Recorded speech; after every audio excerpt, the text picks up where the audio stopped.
ठीक आहे सर, तुम्ही एक निवेदन देते आता मॅडम नसताना मॅडमच्या कॅबिनचा एसी आणि तिकडे मोदी सरकार म्हणते खर्च कमी करा. सांगा. ठीक आहे मॅडम. हो हो भेट दीजिए ना. हो सचिन आता कमीत कमी खुर्चीला तरी जाग येईल आणि काहीतरी करण कारवाई ही अपेक्षा. मॅडम नाही आहे तर मॅडमच्या खुर्चीला दिला आपण. आमचं काही तीव्र काही नाही आहे आणि काही वैयक्तिक आमचा काही नाही. चला साहेब, धन्यवाद. रिसिव्ह घेऊन घेऊ सर. हां, त्यावर रिसिव्ह घेऊन घेऊ. एक्स्ट्रा कॉपी आहे. याच्यावर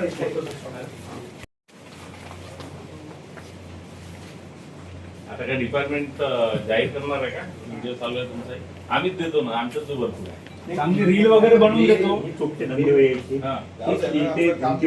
होती पहिले जुनं ते सोनं. पहिले पूर्वीचे मीटर फार चांगले आणि व्यवस्थित होते, जे ग्राहकांना नेहमी म्हणजे असं कुठेही कधी ग्राहकांना वाटलं नाही जुन्या मीटरमुळे की आपल्याला विजेचा भार जास्त येऊन राहिला.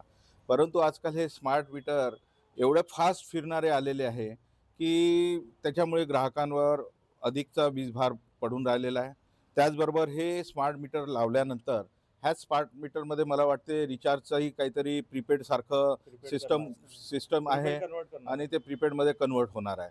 आणि ते कन्वर्ट झाल्यानंतर भारतामध्ये अदानी समूहाला MSEBीचं हे पूर्ण कार्यभार सोपवल्या जाणार आहे. आणि त्याच्यामुळे आता MSEBीचा कार्यभार जर भारत सरकारने जर अदानीकडे सोपवला तर आपल्याला माहीत आहे का अदानी साहेब मग विजेचा भार आपल्यावर किती लादणार आहे, कसा लादणार आहे आणि आपल्या जो काही चॉईस राहणार नाही.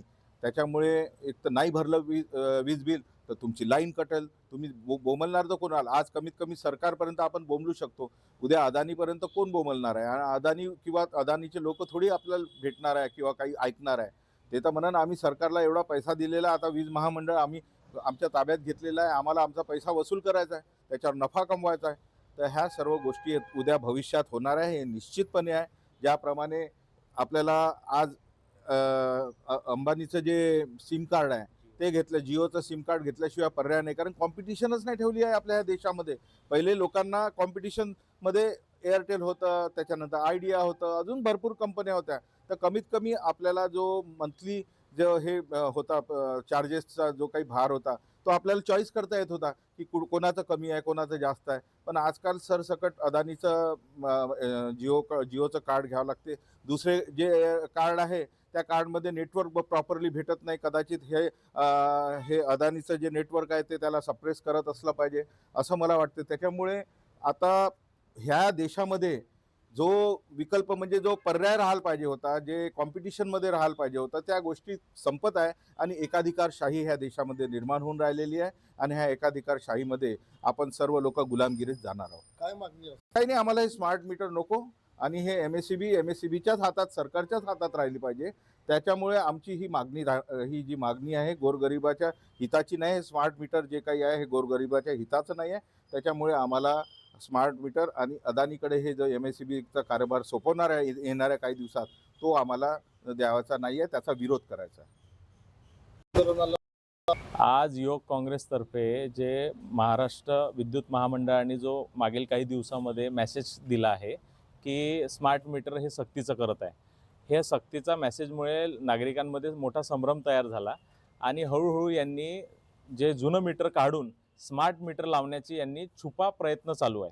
आणि आज स्मार्ट मीटर लावणे आणि तेच मीटर पुढे प्रीपेड करणे हा यांचा भाजप सरकारचा ट्रॅप आहे. आणि हळूहळू एकदा 100% इन्स्टॉलेशन झालं की ते अदानीसारख्या मोठ्या समूहाला ते हँडओव्हर करायचं आणि नागरिकांकडून पैसे कमवायचे, हा एकमेव यांचा व्यवसाय आहे. म्हणून याच्या विरोधात युवक काँग्रेसतर्फे आज आम्ही संबंधित AC आणि एक्झिक्युटिव्ह इंजिनियर यांना निवेदन देण्यासाठी आलो. पण खेदाची अशी गोष्ट आहे की आता जवळपास 1 वाजत आहे तरी AC मॅडम आणि E सर दोघंही इथे अवेलेबल नाही. शेवटी आम्ही त्यांच्या खुर्चीला निवेदन देऊन आम्ही आमच्या भावना त्यांच्यापर्यंत पोहोचवल्या. भविष्यामध्ये जर यांनी स्मार्ट मीटरचा निर्णय मागे घेतला नाही तर युवक काँग्रेस मोठं आंदोलन उभं करेल आणि यांना वर्धा जिल्ह्यामध्ये एक सुद्धा स्मार्ट मीटर लावू देणार नाही हा आमचा त्यांना इशारा आहे. भविष्यामध्ये यांनी या गोष्टीची दखल घ्यावी की नागरिक आणि युवक काँग्रेसेस जागरूक आहे म्हणून असे जे त्यांचे व्यावसायिक उपक्रम आहे हे त्यांनी बंद करावे. अदानी आणि अंबानीला जर पाहिजे असेल तर एकदाचा सातबारा पूर्ण देऊनच द्याव देशाचा, जर ठरलंच असेल तर. पण आम्ही असं होऊ देणार नाही. जनतेसोबत आम्ही आहे, जनता आमच्यासोबत आहे. म्हणून याच्या निषेधार्थ आज आम्ही निवेदन देण्यासाठी सर्व युवक काँग्रेसचे पदाधिकारी एकत्र आलो.